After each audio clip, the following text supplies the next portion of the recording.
12-13 তাৰিখ মানৰ পৰা ওলাই আছে। আজি এমাহে হ'ব হ'ল, প্ৰায় ওলাই কাৰোবাৰ বাৰী পিছফালে, কাৰোবাৰ আগফালে, কাৰোবাৰ মানে কলেজৰ ৱালত, গাৰ্লছ স্কুলৰ ৱালত, মানে ৰাস্তাটো অহা যোৱা কৰোঁতে আৰু এটা চাইডে ওলোৱা নাই।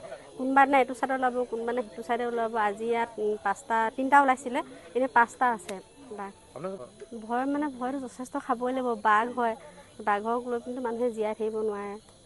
ভয়টো যথেষ্ট খাইছে মানুহে। এতিয়া কামলৈ যোৱা মানুহ অহা যোৱা দিগদাৰ হৈছে, স্কুলৰ ল'ৰা ছোৱালী দিগদাৰ হৈছে, আকৌ আৰু চবফালে হাবি হৈছে, কলেজত হাবি, এই গাৰ্লছ স্কুল। আকৌ 15 আগষ্টৰ দিনা চফা কৰিব লাগে, চফা কৰিব লাগে, সেইটোতো কোনো কথা নাই। এনেও চফা কৰাব পাৰে, কিন্তু নকৰাই। আৰু বিশেষকৈ লাইটৰ ব্যৱস্থা নাই। এতিয়া মানে কলেজে লাইট এটা, অইলৰ লাইট আছে যেতিয়া নেকি, তাত এটাতো ষ্ট্ৰিট লাইট বা কিবা এটা ব্যৱস্থা কৰি দিলেও ভাল লাগে। তেনেকুৱা কোনো আমাৰ সা সুবিধা নাই ইয়াত।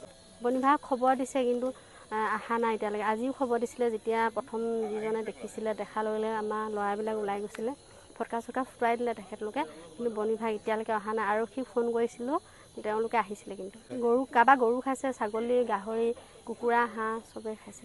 বন বিভাগ আমি আপোনালোকৰ চেনেলৰ যোগেদি এটা আহ্বান জনাওঁ, তেওঁলোকে আমাক সহায় কৰক, যাতে কোনো মানে অঘটন নহয়, মানুহ এজন মানে যাতে কোনো দুখ নাপায়। আজি গৰু ছাগলী খাইছে বা ঠিকেই, কাৰোবাৰ মানে অনিষ্ট কৰিছে, কিন্তু মানুহে দুখ পোৱা নাই। যেতিয়া মানুহ এজন দুখ পাব বা কাৰোবাক দুখ পাব, তেতিয়াতো মানে বহুত ডাঙৰ বিপদ হ'ব। সেই বিপদটো নোহোৱাৰ আগতে তেওঁলোকে আহক, সহায় কৰক।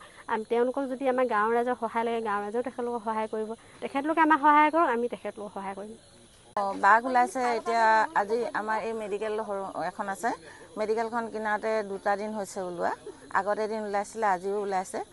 আৰু আমাৰ বিশেষকৈ বহুত ভয় হৈছে, কাৰণ কেলৈ আমাৰ সকলো ল'ৰা ছোৱালীবোৰে স্কুল যোৱা সময়টোত যদি তেনেকৈ ওলায়, আগচি ধৰে, মাকবিলাকেতো খোজকাঢ়ি যায়, তেতিয়াহ'লে যদি আগচি ধৰি মাকবিলাকক যদি ধৰে বা ল'ৰা ছোৱালীকেইটা ধৰে, তেতিয়া আমাৰ কি গতি হ'ব।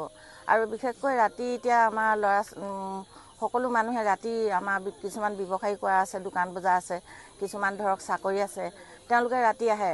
কিছুমানে 10টা বজাত, কিছুমানে 12টাত, কিছুমানে ধৰক 11টাত এনেকৈ আহে। তেওঁলোকক যদি আগচি ধৰি এজন মানুহ যদি শেষ কৰি দিবলৈ হয়, বা 2জন মানুহ যদি খাবলৈ হয়, খোৱাৰ পাছত আৰু আমাৰ বন বিভাগৰ মানুহ আহিও আমাৰ একো লাভ নহ'ব নহয়। গতিকেলৈ এতিয়াই আহক আপোনালোকে, অতি সোনকালে আহি আমাৰ এই বাঘৰ যিখিনি আমাৰ ভয় হৈছে, এই ভয়ৰ পৰা আমাক ৰক্ষা কৰক। বাঘ এতিয়া ইয়াত 3টা ওলাইছে, আগত এনেই 5টা ওলাইছে বুলিও কৈছে। 5টাতো গম পোৱা নাই, কিন্তু ইয়াতে বিশেষকৈ 3টা ওলাইছে বুলি গম পাইছোঁ। তেওঁলোকৰ ঘৰত কুকুৰ খাইছিলে, আৰু ওপৰত আম গছৰ ওপৰত তুলি কিনে কুকুৰ ফালি খাই থাকোঁতে তেওঁলোকে টৰ্চ মাৰোঁতে তলত তেজ পৰি আছে, তেতিয়া বাঘটো ধৰা পৰিছে। সন্ধিয়াতে সোমাব লগা হৈছে। এতিয়া ল'ৰা ছোৱালীবোৰ যদি আঁতৰত থাকে, ক'ৰবাত যদি থাকে, আমি ফোন কৰি মাতিব লগা হয়, অতি সোনকালে আহা, বাঘ ওলাব। গাড়ী ঠাণ্ডা হৈ গ'লে তেওঁলোক বেছিকৈ ওলাই নাই, সেইটো কাৰণে ওলাব বুলি আমি ভয়তে তেওঁলোকক মাতিবলগীয়া হয়। কিবা কাম থাকিলেও কাম এৰি থৈ গুচি আহিবলগীয়া হৈছে।